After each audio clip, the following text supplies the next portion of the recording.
If you look in the modern world, for example, and you try to predict number of available sexual partners for a given male, your best predictive measure of that is income.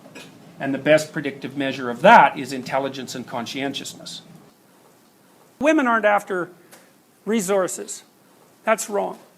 They're after the factors that predict resources. So what we did was we showed women a bunch of pictures, say several pictures of the same guy. So there was several guys. And each guy was in 4 conditions. The photo of each guy was in 4 conditions. Same photo, right? So one guy was poor and useless. One guy was rich and useless. One guy was rich and useful. And one guy was poor and useful. So the rich, useless guy had won a lottery, and it paid out like $4,000 a month for the rest of his life. So no matter how useless he was, he couldn't squander all of it. He had resources, right? The poor, useless guy, well, we don't even have to define that. Everybody understands that. The rich, useful guy, well, that's easy to understand. The poor, useful guy worked for a non-governmental agency. It was a charity, in a charitable organization. And so he had high occupational status but low income, and that wasn't likely to change.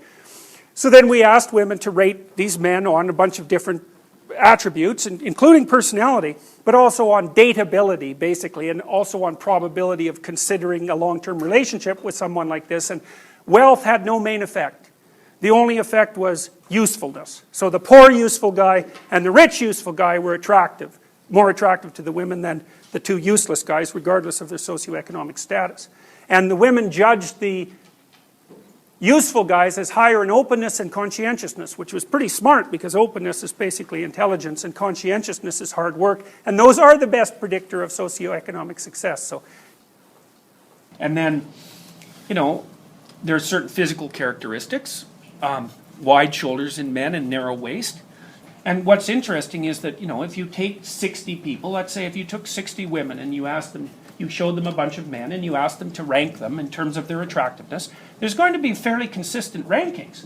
We know what makes up attractive facial features for women and for men. It's easy to determine that. What you do is you take 60 faces and you average the features. So you don't get the average person, because the average person is more like a median. You get the averaged person. And the average person has perfectly symmetrical features that are nicely shaped and fairly big eyes, and they're very nice looking. They're very attractive.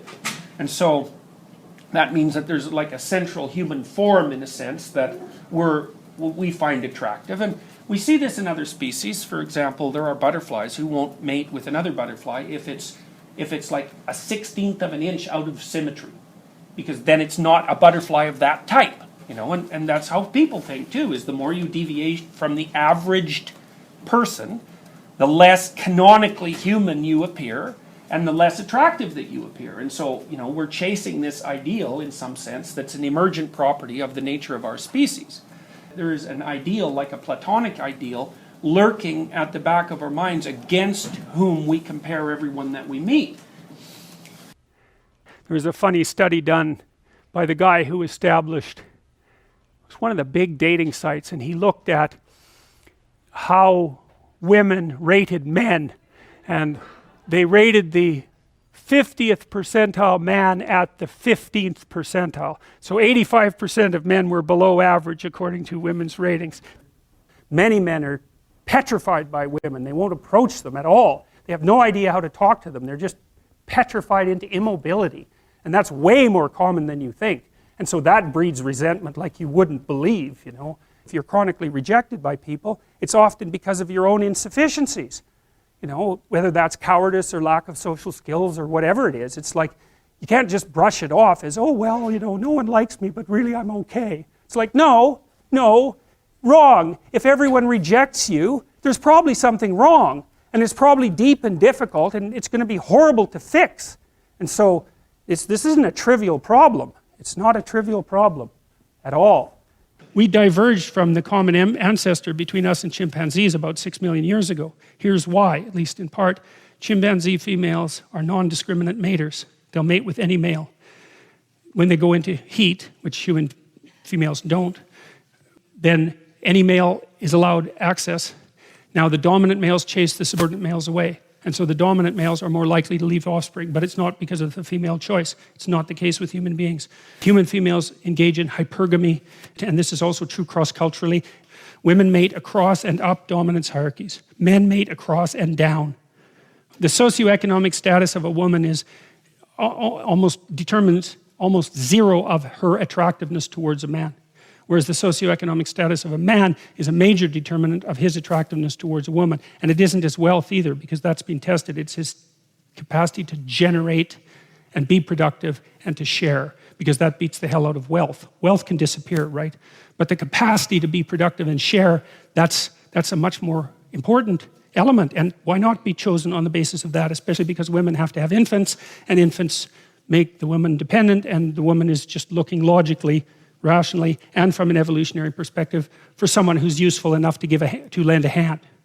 So women make intense demands on men, and it's no wonder. But the thing is that because women engaged in hypergamy, at least in part, we diverged quite rapidly from chimpanzees, because the selection pressure that women placed on men developed the entire species. Now there's two things that happened as far as I could tell. The men competed for competence, let's say. So the male hierarchy is a mechanism that pushes the best men to the top, virtually by definition, and then that's the effect of that is multiplied by the fact that women who are hypergamous peel from the top, and so that the males who are the most competent are much more likely to leave offspring, and that seemed to be what drove our cortical expansion, for example, which happened very, very rapidly over the course of evolutionary time. So